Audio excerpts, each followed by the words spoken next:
Di tengah gencatan senjata dan proses perundingan damai yang dilakukan Iran dan AS, Israel tetap tidak menghentikan serangan ke kelompok Hizbullah di Lebanon.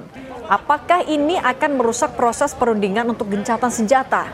Kita bahas bersama sejumlah narasumber, Guru Besar Hukum Internasional FHUGM Heribertus Jakatriana, dan pakar geopolitik dan keamanan nasional Wibawanto Nugroho Widodo PhD. Selamat petang semua. Selamat petang, Mbak. Prof. Jaka, banyak negara yang mengkhawatirkan kelanjutan gencatan senjata karena Israel tetap menyerang Hizbullah di Lebanon. Kalau menurut Anda, berarti nasib gencatan senjata ke depannya bakal kayak gimana? Kemarin saya juga sudah menyatakan bahwa dasar hukum dari gencatan senjata ini sebenarnya rapuh sekali karena faktual di lapangan itu sangat ditentukan oleh kepatuhan dari para pihak yang bertikai. Dalam hal ini negara dengan negara dan proksinya. Nah, buntutnya yaitu proksi negara-negara ini, inilah yang nanti juga akan sangat menentukan keberhasilan dari ceasefire yang akan dilakukan dan memulai agreement yang dilaksanakan di Pakistan. Saya kira memang satu syarat kondisi yang harus ditempuh adalah prakondisi perdamaian faktual di antara para pihak terlebih dahulu, sehingga mood di dalam nanti mereka bertemu di Islamabad itu akan tinggi dan menghasilkan poin-poin yang sangat diharapkan oleh banyak pihak. Karena saat sekarang kerugian lalu korban dan juga hal-hal yang sifatnya destruktif itu sangat-sangat menjadi perhatian, dan saya kira sudah saatnya saat sekarang para pihak juga menekan proksi-proksi mereka untuk menahan diri terlebih dahulu. Amerika harus menekan Israel supaya menghentikan dulu, Iran sebaiknya menekan Hizbullah dan juga menghentikan suplai ataupun kaitan faktual terkait dengan perdamaian yang ada. Ini adalah syarat mutlak yang harus dipenuhi sebelum perundingan di Islamabad dilakukan. Kalau itu jadi syarat mutlak tapi kenyataannya masih ada serangan, menurut Anda Pak Wibawanto, Iran akan mau bernegosiasi tidak? Jadi saya langsung aja kepada akar masalahnya. Jadi secara esensial, ya, Amerika itu mau mengkonten Iran secara militer, secara nuklir, dan secara pengaruh regional. Artinya melucuti proksi-proksi juga.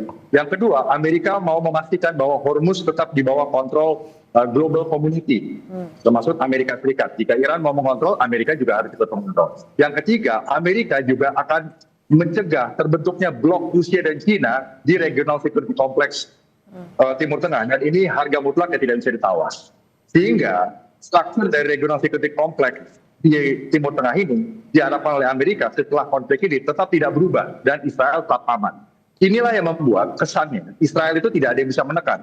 Tapi sebenarnya bukan tidak bisa menekan, karena tekanan kepada Israel itu melahirkan konsekuensi, yaitu biaya politik, strategis, dan militer bagi siapapun yang mau menekan. Alasannya pertama, ya, adanya perlindungan Amerika secara militer dan juga diplomasi di Dewan Keamanan PBB, ya, APETO. Yang kedua, superioritas dari militer dan teknologi, termasuk kemampuan intelijen dan emerging teknologi dari Israel itu sendiri di kawasan.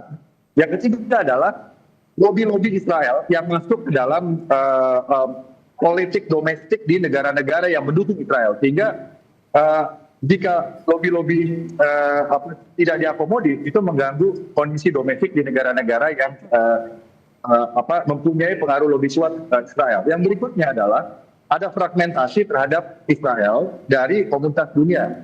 Negara Barat cenderung pro-Israel, tetapi Global South itu lebih kritis melihat ini.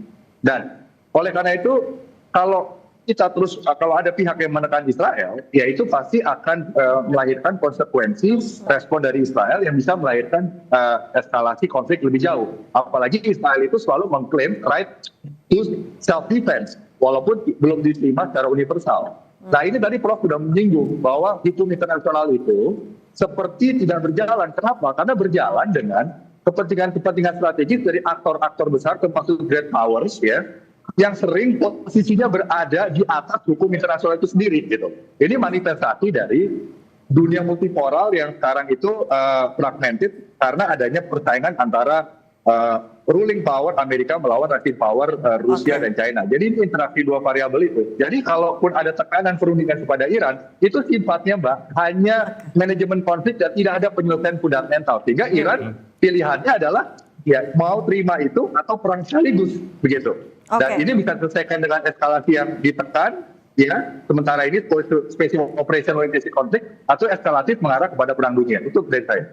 Eskalasi lebih lanjut atau ya berakhir dengan negosiasi. Tapi kalau Prof Jaka, menurut Anda, ketika kesepakatan ini kan sedang digodok, kalau ada satu pihak yang melanggar perjanjian, ada sangsikah yang bisa dijatuhkan? Untuk saat sekarang karena masih dalam posisi saling melihat, saling memberikan, saya kira ini sangat mungkin terjadinya kegagalan. Kenapa? Karena biaya atau resikonya itu terlalu gede. Ya, ingat saat sekarang itu adalah faktual, yaitu pausing the button di dalam konflik ini. Jadi masing-masing pihak itu sangat tergantung dari perilaku mereka untuk menciptakan kondisi, yaitu confidence building untuk para pihak bisa duduk, bertemu dan mendiskusikan segala sesuatunya. Saya kira satu hal yang menarik untuk dapat kita lihat adalah bagaimana saat ini, sejauh ini, para negara-negara yang mau berunding, yaitu Amerika, Iran, yang ini ketemu di Pakistan, itu juga nanti kita bisa melihat apakah mereka mengikutkan proksi-proksi mereka sebagai satu bagian dalam rencana pertemuan mereka. Saya kira ini juga menjadi satu prasyarat confidence building. Tapi kalau melihat dari apa yang sudah terjadi akhir-akhir ini, Prof Jaka, tapi kalau melihat apa yang terjadi di akhir-akhir ini, apakah Anda meyakini kesepakatan itu akan bisa tercapai di Islamabad? Paling tidak, kesepakatan ini akan tercapai untuk tadi yang sifatnya adalah bukan yang eksistensial dan bukan mencapai peace agreement. Kenapa? Karena kepentingan-kepentingan ini kan sifatnya sangat-sangat dasar fundamental untuk mereka semuanya. Iran mempertaruhkan segala sesuatunya karena nationhood mereka. Amerika juga pasti nggak mau kalah pamor sebagai negara adidaya. Israel tentu dia akan mempertahankan